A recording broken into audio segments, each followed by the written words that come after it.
House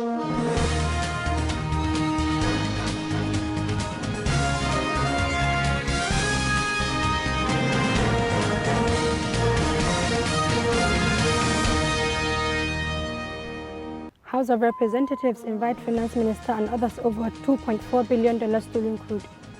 National Hajj Commission of Nigeria threatens to sanction state exploiting intended pilgrims. ECOWAS orders immediate release of 80 kidnapped children in ZAMFARA state. On business, federal government imposes 22 billion naira fine on oil farms over gas flaring. And on the international scene, Sudan fails to meet deadline to form civilian government. And in sports, Super Falcons strike 2023 World Cup co-host. Hello, welcome to Standard Voice Television News Channel. I'm Svtv. The House of Representatives Ad Hoc Committee on Earth Theft has invited several high-ranking officials in the federal government over its investigation into the alleged loss of over $2.4 billion in revenue from illegal sales of 48 million barrels of crude oil export in 2015. Some of the officials invited to answer questions are the Minister of Finance, Zainab Ahmed, and the Secretary General of the Federation, Boss Mustafa. Also summoned are the Acting Accountant General of the Federation, Svtv, Okela Liabo, and the Nigerian National Petroleum Company Limited, among others. This committee is also concerned about the disparity in figures from crude oil sales from 2011 to 2014, and it's accusing the Minister of Finance for approving payment to whistleblowers in variance with the whistleblower policy. The National Hajj Commission of Nigeria has cautioned State Muslim Pilgrims Welfare Board, agencies and commission against distortion of the jointly agreed fare of the 2023 Hajj. Deputy Director Information and Publication of NACOM, Musa Ubandawaki, issued the warning in a statement in Abuja. Mr. Musa reiterated that the Commission would not hesitate to sanction erring state by either revoking its operational license or withdrawing the 2023 Hajj allocation with immediate effect. He said there are a lot of distortions floating around the wake of the announcement of the 2023 final Hajj fare by the Commission, saying some states are announcing fare different from the ones jointly agreed by the state and NACOM as approved by the federal government. Appealing to all stakeholders to work with NACOM as a team in harmony and under a conducive and peaceful atmosphere to avoid exploitation of the programs. The Economic Community of West African State has called for the immediate release of the 80 kidnapped children in ZAMFARA state. It could be recalled that on April 7, 2023, at least 80 children were abducted by bandits in Safi local government area of the state. Some parent of the abducted children who spoke to newsmen said the victims were in the bush fetching firewood when the bandits rounded them up and marched them into the forest. However, in a statement, the Commission condemned the terrorist act, urging all relevant authorities to find the perpetrators and bring them to justice. The ZAMFARA State Nigerian Union of Journalists Legacy Newspaper Chapel is readily set to provide welfare package meant to celebrate the upcoming Salah celebration with happiness. Our correspondent Zainab Abdulwasiu has more. The police command in Kano State said gunmen kidnapped a 60-year-old man and shot two others in Gangarbi village of Rano local government area of the state. The State Commissioner of Police, Mr. Mamman Dauda, confirmed the incident in an interview with newsmen in Kano on Tuesday.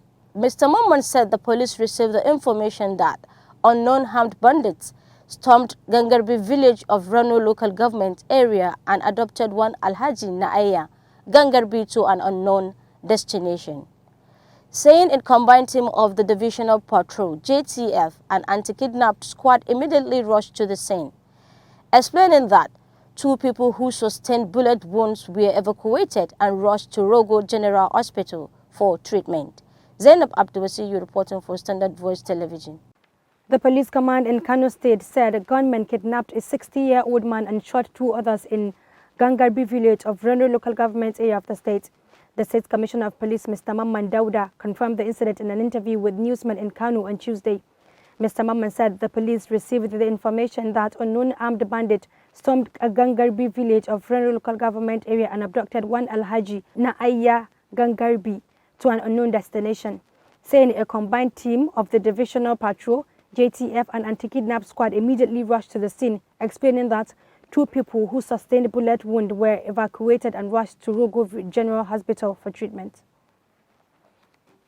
The Independent National Electoral Commission has asked the Presidential Election Petition Court to dismiss a petition filed by Labour Party and its presidential candidate Peter Obi, saying the reliefs sought are not grantable.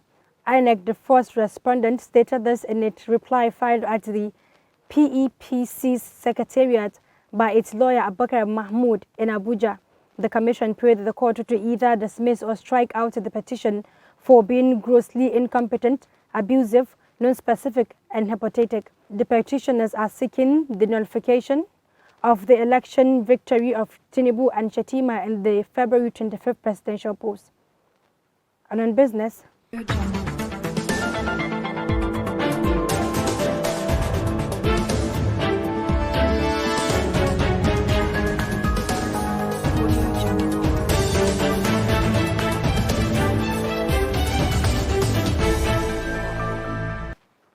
the federal government will impose 22 billion naira fine on oil and gas firms operating onshore for flaring 24 billion standard cubic feet of gas valued at about 40 billion naira between January and February 2023. According to latest gas flare data by the National Oil Spill Detection and Response Agency, the companies operating onshore will pay the penalties for violating the gas flaring rule.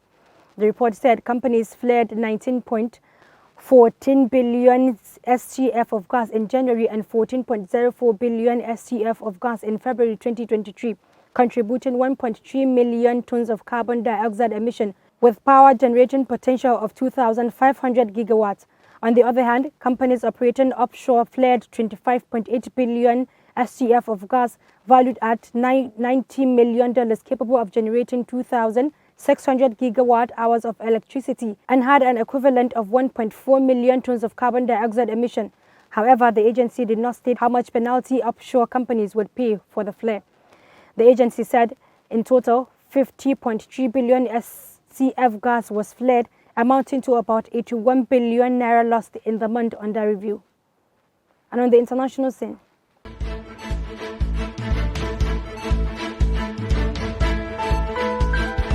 Audio Jungle.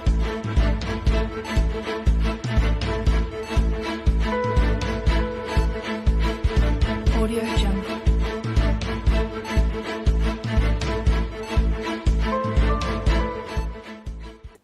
the signatories of the deal set to organize a gradual transfer of power to civilians known as framework agreements have missed a deadline to advance toward the return of democracy.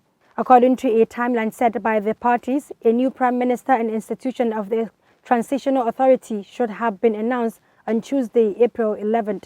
The deadline lapses after the parties twice failed to sign a final transition deal over disagreement on the integration of the paramilitary rapid support forces into the army. The point of contention between the two forces concerns the command and control of the committee tasked with overseeing the reorganizations. The division between Sudan's deputy leader, who is the RSF commander and the military chief and de facto head of Sudan, raises fear of confrontation between army and the RSF. Former U.S. President Donald Trump, having been criminally charged in New York, pledged to never drop out of the 2024 race of the White House and insisted Joe Biden is not fit to run again. The Republican real estate magnate, facing 34 felony counts in New York over alleged hush money paid to an adult film actress, told newsmen that nothing would prevent him from running even a convention.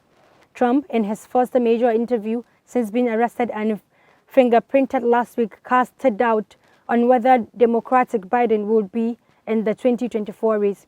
But they talk about him, they talk about some others. I just don't see Biden doing it from a physical or a mental standpoint. Yes. I don't see it. But it's been a crazy period of time in the world of politics. But he's surrounded by people. You know, they expected Bernie to win. Now, Bernie's older than Biden, you know, whether you like him or not. He's sharp. I watched him being interviewed the other day. He's 100% sharp. He hasn't lost much, if anything, Bernie Sanders. But, you know, he's older. So it's not an age thing. Trump and other senior Republicans have reportedly doubted Biden's mental acuity and apparent frailty. And on sports,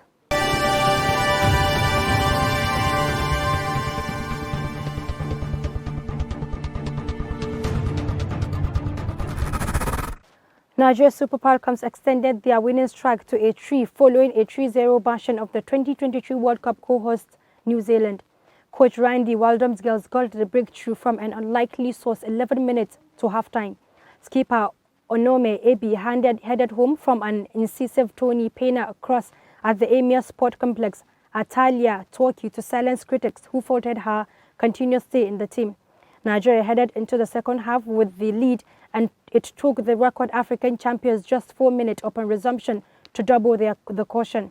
Jennifer Echigini tapped in from near post to hand Nigeria their second goal of the encounter. Super Falcons subsequently deepened their dominance in the game and were deservedly rewarded. Tuesday's win over the Fiends comes on the heels of a 2-1 victory over Haiti. That has been the news from Standard Voice Television. Join the news, here's a recap of the major headlines. House of Representatives invite Finance Minister and others over $2.4 billion stolen crude.